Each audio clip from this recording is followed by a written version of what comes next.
Le journal de l'Afrique en direct du studio Jean-Karim Fall à Paris. Soyez les bienvenus sur France 24. À la une ce soir, cet énième échec de cessez-le-feu dans l'est de la République démocratique du Congo. L'arrêt des combats avait été décidé à Luanda ce week-end. Il devait entrer en vigueur ce mardi à midi. Mais les affrontements se sont poursuivis. Nous ferons le point à Kinshasa avec notre correspondante.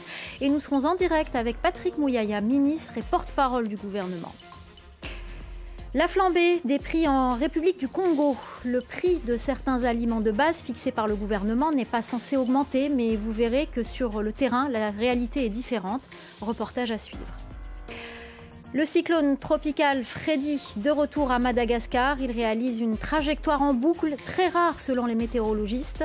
Il a déjà fait 7 morts fin février, 8 personnes ont de nouveau été tuées. Les dégâts occasionnés sont considérables. Il n'aura même pas tenu 1 heure le nouveau cessez-le-feu dans l'est de la République démocratique du Congo. Il avait été décidé ce week-end à Luanda, en Angola, et devait entrer en vigueur ce mardi midi. Mais les tirs et les combats se sont poursuivis entre l'armée congolaise et les rebelles du M23. Ils se renvoient tous deux la responsabilité de l'échec de l'arrêt des combats. Les détails d'Aurélie Bazara-Kibangula. Sur le terrain, les affrontements se sont poursuivis entre le M23 et l'armée congolaise. C'est ce qu'a affirmé le porte-parole de l'armée du Nord Kivu dans un communiqué diffusé en milieu d'après-midi. Alors des affrontements d'abord sur le front sud. Des habitants de Saké nous ont expliqué avoir entendu des tirs d'armes lourdes aux alentours de Karumba, une localité proche de Saké. Ces tirs se seraient arrêtés vers 13 h et Karumba serait passé sous le contrôle du M23 selon une source sécuritaire. Sur le front nord, le M23 serait resté à l'offensive sur plusieurs villages et positions militaires jusqu'en milieu d'après-midi. Le M23 a pourtant annoncé dans un communiqué un cessez-le-feu effectif à partir de midi. Laurence Kanyuka, l'un des porte-parole du M23, nous a affirmé qu'ils ne font que répondre aux offensives des forces armées congolaises pour se protéger. L'armée congolaise, elle soutient aussi se défendre contre les offensives du M23. En début de soirée, une accalmie a été observée sur tous les fronts, selon plusieurs sources locales que nous avons contactées. Et pour en parler, nous sommes en direct de Kinshasa avec Patrick Mouyaya, ministre congolais de la communication et porte-parole du gouvernement. Bonsoir monsieur.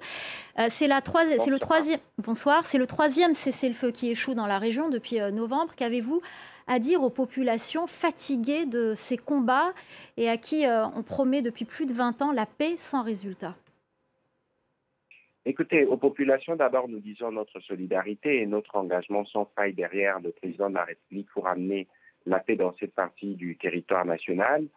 Nous n'avons pas été émus outre mesure par l'annonce du cessez-le-feu parce que c'est un peu coutumier de voir comme on fait des annonces. Mais cette fois-ci, nous pensons qu'après le passage du président Macron consécutivement aux réunions que nous avions eues à Addis Abeba, il y a eu un engagement plus ferme de chef d'État.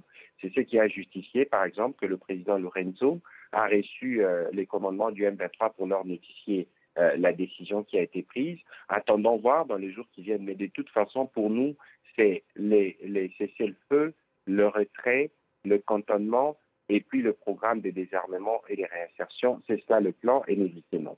Alors, on a évoqué hier l'arrivée des forces burundaises sur le terrain. Il y a depuis novembre des militaires kenyans dans le cadre de la force régionale est-africaine. On a vu que leur marge de manœuvre était assez limitée. Êtes-vous en négociation avec ces forces pour qu'elles soient plus offensives ? La question n'est pas d'être en négociation avec des forces qui ont un mandat clair, qui ont un mandat offensif. La réunion des chefs d'État qui a eu lieu en marge du sommet de l'Union africaine a été précédée par une réunion des chefs d'État-major général de toutes les armées. Ils ont fait un plan opérationnel et c'est dans le cadre de ces plans que les forces burundaises sont arrivées et vont se déployer. L'idée ici, c'est de donner une ultime chance à la paix. C'est pour ça que spécialement, cette fois-ci, c'est le président Lorenzo lui-même qui s'est porté garant pour s'assurer que les messages parviennent aux terroristes du M23. Mais pour l'heure, il faut regarder dans les jours qui viennent si cela sera respecté ou pas. Mais de toute évidence, la force régionale se déploie pour faire ce qui est dans le cadre de son mandat.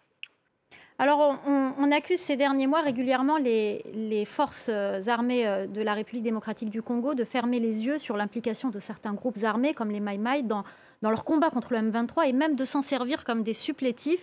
Qu'avez-vous à répondre à ces accusations ? Oui, mais ça, c'est les discours mensongers que propage que propage Kigali de manière régulière pour jeter les discrédits sur nos forces armées. Mais nous travaillons quotidiennement à débarrasser le Rwanda de ces faux prétextes.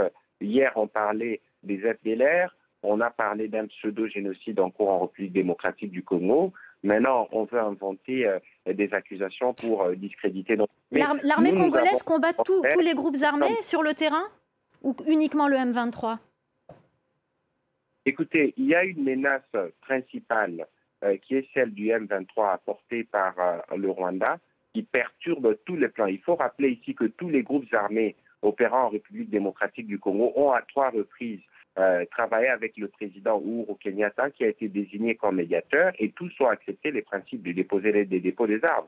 Le seul groupe réfractaire à ces processus, c'est le M23 et c'est le M23 qui sème la terreur aujourd'hui dans la partie est de la République démocratique du Congo.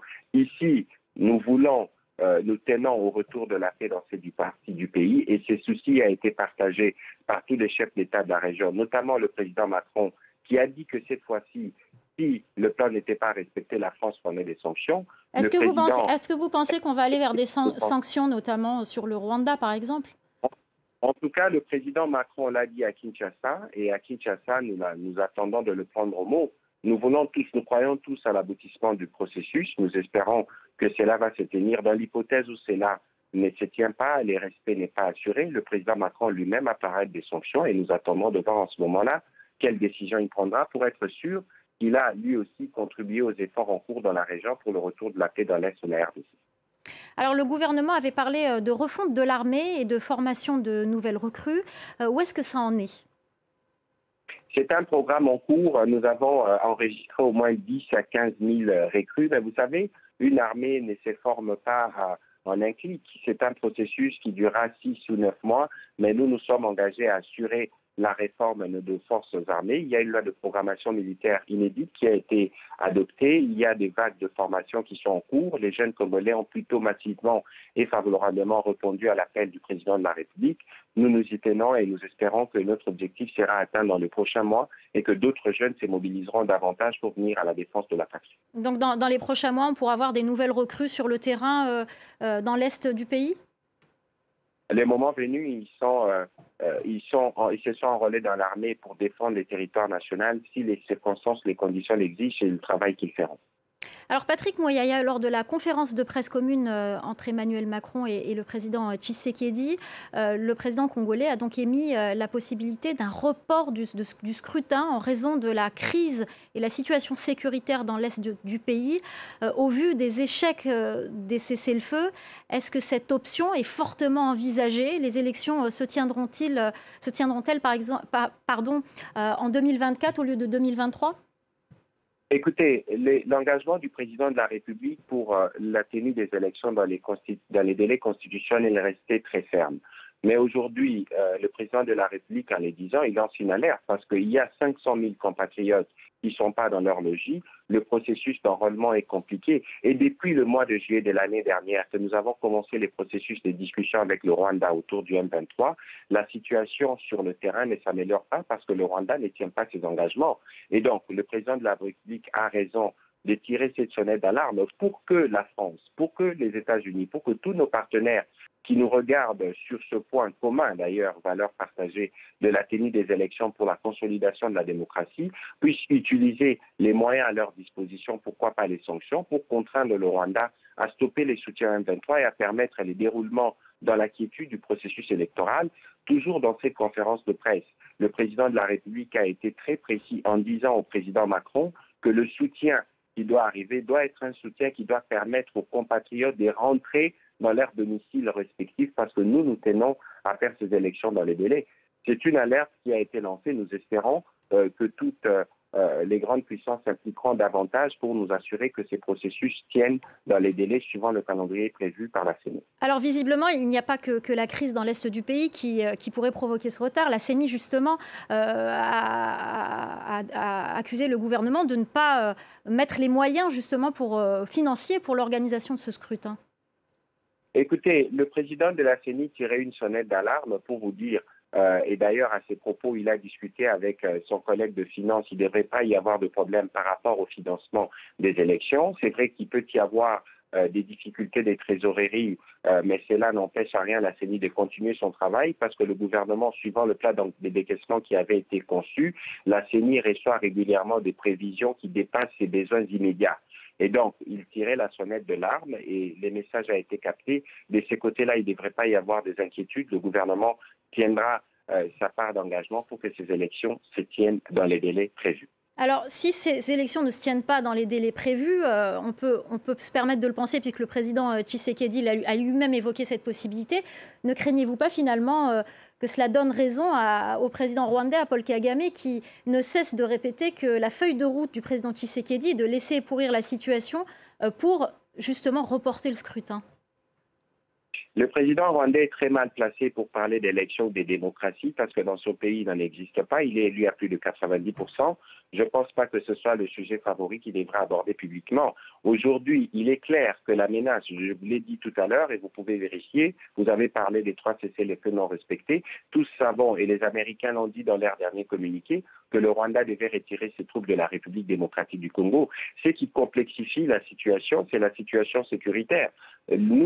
Nous évoquons le sujet parce que nous pensons que c'est une situation qui doit se terminer pour permettre des élections de qualité et inclusives. N'oubliez pas que pour les élections qui viennent, même les compatriotes qui sont en France, en Belgique et dans d'autres pays en Occident voteront. Nous tenons à l'inclusivité des élections et nous avons le droit d'alerter la communauté internationale pour que les efforts se multiplient et que ces élections se tiennent dans les délais et dans les conditions d'équité comme cela était prévu. Et donc aujourd'hui, il ne faut pas nous regarder comme sous les prismes qu'on avait dans le passé pour aller négocier sur les délais électoraux. Aujourd'hui, il y a un problème clair de sécurité qu'il faut fixer pour éviter que cela n'ait une incidence sur les électeurs.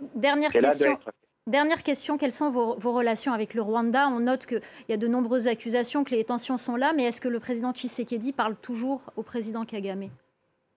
Écoutez, le président Tshisekedi, la République démocratique du Congo comme le Rwanda, nous appartenons à des structures, notamment l'EAC ou l'Union africaine. Dans ce cadre, il y a des discussions qui se tiennent, mais il n'y a pas de discussions bilatérales avec le Rwanda parce que nous travaillons sur une feuille de route faite à Luanda qui suppose que le Rwanda doit cesser de soutenir le M23, faire respecter les cessez-le-feu, les retraits, les cantonnements. Ce n'est qu'au terme de ces processus qui permettra notamment à nos compatriotes de rentrer dans leur domicile, qu'on pourra envisager la reprise des discussions avec la partie rwandaise, à condition qu'ils démontrent sur le chemin qu'ils ne veulent plus considérer l'Est de la République démocratique du Congo comme une banque à dévalider chaque fois à travers des proxys, notamment la M23. Merci beaucoup Patrick Mouyaya, ministre congolais de la communication et porte-parole du gouvernement. Merci d'avoir répondu à nos questions. Et on va traverser le fleuve, on part en République du Congo où la population a de plus en plus de mal à faire face à la flambée des prix des denrées alimentaires. Si officiellement le pain et d'autres produits n'ont pas augmenté sur le terrain, la réalité est bien différente. Reportage à Brazzaville de Rosie Piotte. Comme chaque matin, Aurel Lubangoussou vient acheter son pain dans cette boulangerie de Brazzaville. Ces dernières semaines, il a constaté une flambée des prix. Quand les trucs augmentent, est-ce que les salaires ont augmenté? Le pain de 100 francs, nous l'achetons à 125. Celui de 150, nous l'achetons à 175. Ça dépend de la personne qui vend parfois à 200. En République du Congo, le prix du pain est fixé par le gouvernement. Officiellement, il n'a pas augmenté. Mais en réalité, beaucoup de commerçants vendent plus cher leurs produits. Raison à invoquer, la hausse du prix de la farine. Un sac de blé de 50 kg est passé de 16 à 29 000 francs CFA, soit de 25 à 45 € le sac, en un mois. Oliviane Bayanga est restauratrice. Au marché où elle s'approvisionne, elle fait le même constat. Les prix de presque toutes les denrées des bases ont augmenté et le client en fait les frais dans son assiette. Chaque jour qui passe, les prix changent, quoi. On est un tout petit peu obligé de penser sur la quantité parce que si jamais l'aliment connaît une inflation sur le marché, forcément sur l'assiette, ça doit se ressentir. Sinon après, il y a un déséquilibre au niveau du bénéfice. En avril dernier, le gouvernement congolais a mis en place un fonds de résilience évalué à plus de 171 milliards de francs CFA pour contenir la hausse des prix. Une inflation due notamment à la guerre en Ukraine. Mais pour cette association des consommateurs, La stratégie des autorités doit être revue. Ce plan met du temps à s'adapter à la réalité du terrain. Et nous ne cessons de faire comprendre aux autorités compétentes des insuffisances de ce plan-là, en leur faisant remarquer des points de blocage. Selon l'Institut national de statistique, le taux d'inflation annuel en République du Congo ne dépasse pas 3%. Les autorités se veulent rassurantes quant à l'amélioration des prix sur le marché. Double peine pour Madagascar. Le cyclone tropical Freddy, qui a déjà balayé l'île fin février, est de retour. Il réalise une trajectoire en boucle, un phénomène très rare selon les météorologistes. Le bilan de son premier passage était de 7 morts. 8 personnes ont de nouveau été tuées lors de son deuxième passage. Les dégâts occasionnés sont considérables. Les autorités malgaches avancent le nouveau bilan de 40 000 sinistrés et 14 000 déplacés. Le cyclone s'approche désormais du Mozambique et devrait toucher les côtes ce vendredi. Voilà, c'est la fin du Journal de l'Afrique. Restez avec nous, l'info continue sur France 24.